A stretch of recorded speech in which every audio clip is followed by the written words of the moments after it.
ایک عابد شخص نے دیکھا کہ بنی اسرائیل کے کچھ لوگ ایک درخت کی پوجا کرتے ہیں۔ اسے یہ دیکھ کر بہت افسوس ہوا۔ وہ گھر گیا، اس نے کلہاڑا اٹھایا اور درخت کاٹنے کے لیے چل پڑا۔ ابھی وہ راستے میں ہی تھا کہ شیطان انسانی صورت میں اس کے سامنے آیا اور کہنے لگا، بندے خدا، تم یہ فضول کام کیوں کرنا چاہتے ہو؟ اس درخت کے کاٹنے سے تمہیں کیا فائدہ ملے گا؟ بس عابد کو اس بات پر غصہ آیا۔ آخرکار دونوں لڑ پڑے۔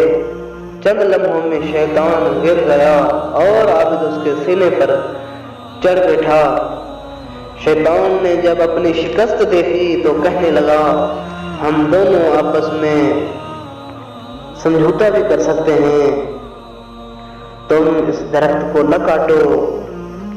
میں وعدہ کرتا ہوں کہ روزانہ 2 دینار تمہیں دیا کروں گا اور وہ دینار روزانہ تمہارے سرہانے کے نیچے مل جائیں گے۔ ان سے تم اپنی ضروریات پوری کرنا اور غریبوں کی مدد بھی کرنا۔ جیسے شیطان نے کہا تو اس بات پر عابد راضی ہو گیا اور درخت کاٹنے کے بغیر واپس آ گیا۔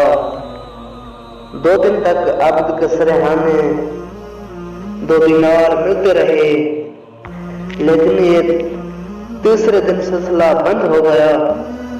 عابد نے کچھ دیر انتظار کیا، پھر اسے غصہ آیا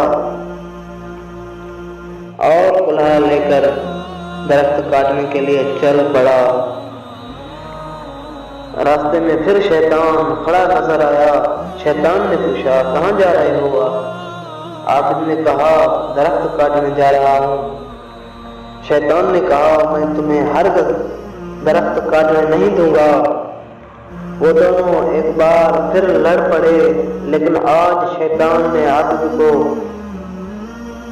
نیچے کر دیا اور اس کے سینے پر چڑھ گیا اور کہا، اگر تو نے درخت کاٹنے کا سوچا بھی تو میں تجھے مار دوں گا۔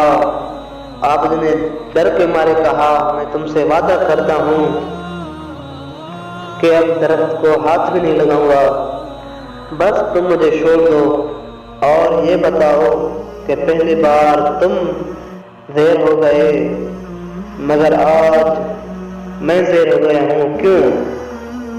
شیطان نے کہا، پہلی بار تم خدا کے لیے درخت کاٹنے جا رہے تھے، اس لیے میں زیر ہو گیا تھا، کیونکہ میرا بس ان لوگوں پر نہیں چلتا جو خلوص سے اللہ کے لیے عمل کرتے ہیں، اور اس بار تم اللہ کے لیے نہیں آئے تھے بلکہ تمہارا غصہ اس لیے تھا،